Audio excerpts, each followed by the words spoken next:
అలాగే ఈ వారం కన్యా రాశి వారికి ఎలా ఉంది గురువుగారు? కన్యా రాశి వారికి 4 గ్రహాలు యోగిస్తున్నాయండి. దశమంలో చంద్రుడు, చతుర్థంలో బుధ, శుక్రులు, షష్టంలో రాహువు. శుభ ఫలితాలు విశేషంగా ఉన్నాయి.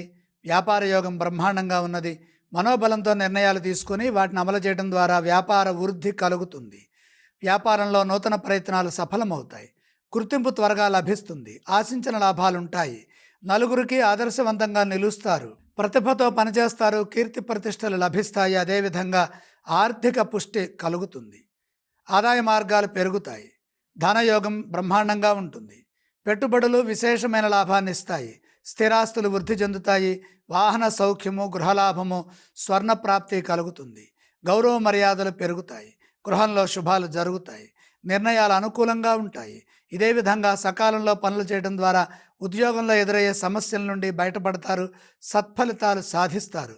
వారాంతంలో శుభవార్తలు ఆనందాన్ని ఇస్తాయి. ఈ రాశి వారు ఏ స్తోత్రం పఠిస్తే బాగుంటుంది? కన్యా రాశి వారు సూర్య ధ్యానం చేయడం చాలా మంచిది. అలాగే ఈ వారం కన్యా రాశి వారు ఏ ఆలయాన్ని సందర్శించాలి? సూర్య ప్రీతిగా అర్ఘ్యప్రదానం ఇచ్చి సూర్య దర్శనం ప్రత్యక్షంగా ఆకాశంలో చేసుకోండి. ఏవేవి దానం చేస్తే బాగుంటుందంటారు గురువుగారు ఈ రాశి వారికి? గోధుమలు దానం చేయాలి.